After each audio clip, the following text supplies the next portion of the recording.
வணக்கம் நண்பர்களே.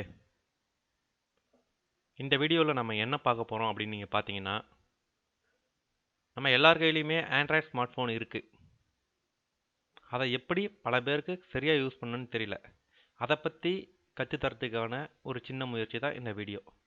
இந்த வீடியோவில் பர்டிகுலராக என்ன பார்க்க போகிறோம் அப்படின்னு பார்த்தீங்கன்னா, ஆண்ட்ராய்ட் ஃபோனில் தமிழில் டைப் பண்ணுறது எப்படி.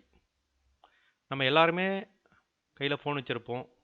யூடியூப்லேயும் சரி, ஃபேஸ்புக்லேயும் சரி, தமிழில் ஒரு போஸ்ட் பண்ணால் தமிழில் எப்படி டைப் பண்ணுறதுன்னு தெரியாமல் இருக்கும்.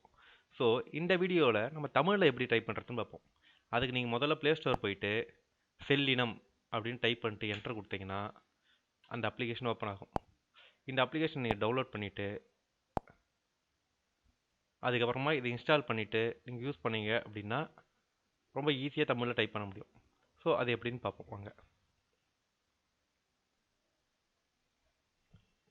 இப்போ டவுன்லோட் முடிஞ்சிடுச்சு. நீங்கள் ஓப்பன் அப்படின்னு கொடுத்தீங்கன்னா ஓப்பன் ஆகும். ஓப்பன் ஆனவுடனே பார்த்தீங்கன்னா கெட் ஸ்டார்டர்னு ஒரு ஆப்ஷன் வரும். நீங்கள் அதை கிளிக் பண்ணணும். கிளிக் பண்ணவுடனே பார்த்தீங்கன்னா எனேபிள் செல்லினம், அதாவது இந்த செல்லினம்ன்ற கீபோர்டை நீங்கள் எனேபிள் பண்ணுறதுக்கான ஆப்ஷன். நீங்கள் எனேபிள் கிளிக் பண்ணிங்கன்னா போதும், அதுவே அந்த இடத்துக்கு போயிடும்.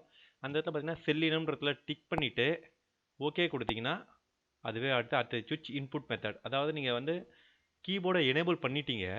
அடுத்து வந்து ஏற்கனவே டிஃபால்ட்டாக ஒரு கீபோர்ட்லேருந்து இந்த கீபோர்டுக்கு ஸ்விட்ச் பண்ணணும். அதுக்கான ஆப்ஷன் நீங்கள் ஜஸ்ட் ஒரு கிளிக் பண்ணிங்கன்னா அதுவே கேட்கும். பார்த்தீங்கன்னா டிஃபால்ட்டாக இங்கிலீஷ் யூஎஸ்ன்னு இருக்குது பார்த்தீங்களா, கீழே பார்த்தீங்கன்னா இங்கிலீஷ் இந்தியா செல்லினம்னு இருக்குது பார்த்தீங்களா, அதை நீங்கள் கிளிக் பண்ணிட்டா போதும்.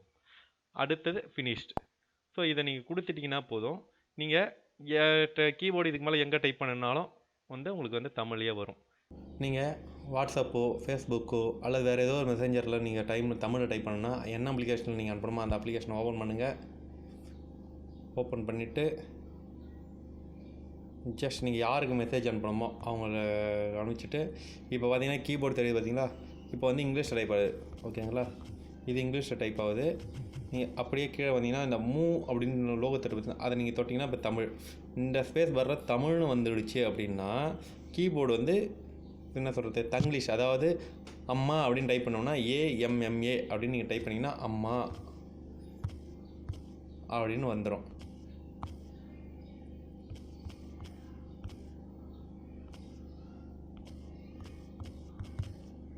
அதேமாதிரி நீங்கள் தப்பாக எதனா டைப் பண்ணுறீங்க, இப்போ பார்த்தீங்கன்னா இங்கே அப்படின்னு நான் டைப் பண்ணேன், இங்கே தப்பாக வருது, ஆனால் கீழே சஜஷன் தட்டு பார்த்தீங்களா இங்கே அப்படின்ட்டு அதை நீங்கள் தொட்டிங்கன்னா போதும்.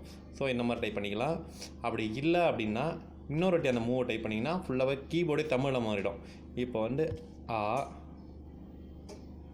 இம் மா இப்படின்னு நீங்கள் டைப் பண்ணிக்கலாம்.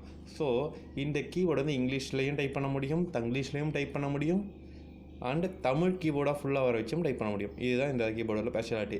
ட்ரை பண்ணி பாருங்கள். பிடிச்சிருந்தா லைக்